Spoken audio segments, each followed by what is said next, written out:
Sherry Winter-Clary with this week's edition of The Spin. We're with Michelle Pietognazzi, and we are going to be talking about this incredible oasis that she has created.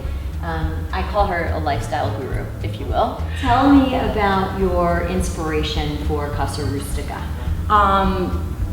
You know, it was very much the landscape of the North Fork, but it was also the other piece of my life, which is also in another country. My husband is from Tuscany, Italy, and it was important to have both worlds going on. And the North Fork definitely lent to that feeling of Toscana because there's a vineyard here in front of my house. We're surrounded by green and trees and sun and water and flowers and things like that, and farms. From every poster or painting or photograph that's been hung up we're very connected to in one way. Everything has a memory. It wasn't just shopping. Let's talk about the backyard. Okay, I'm so glad that you asked, because as much as I love the inside of this house, I love the outside just as much. But it was very important for me to feel like the backyard looked like it had been there for a very long time, and that it was organic or indigenous to the area.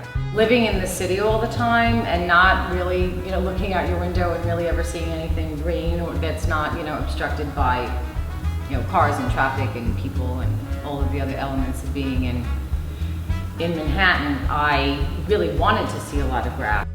Every time I walk into my backyard, it still impresses me. Even though I did it and I look at it all the time, I walk in here and I'm like, this is great. So Michelle, why the North Fork for you? There was no reason to look anywhere else, and I couldn't agree more.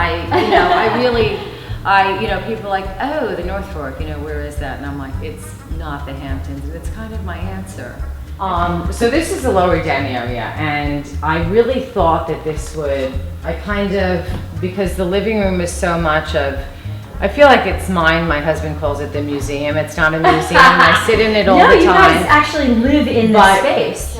Tell us your inspiration for the gallery. This was built, this was made of glass. So I have, all of these walls in an area that's a really wide L-shaped hallway that I don't have to put furniture in, and not a lot of people need to do things in. So I, had all these places to hang things. So Michelle, this is actually where the real magic happens, I hear. I like to think so. I have a lot of fun here in the kitchen, and everything happens in the kitchen. We do a lot of cooking here. We do a lot of drinking here. We're all about the grape. And the family gathers here. Thank you so much for joining us on this week's edition of The Spin. See you next time. Chin chin.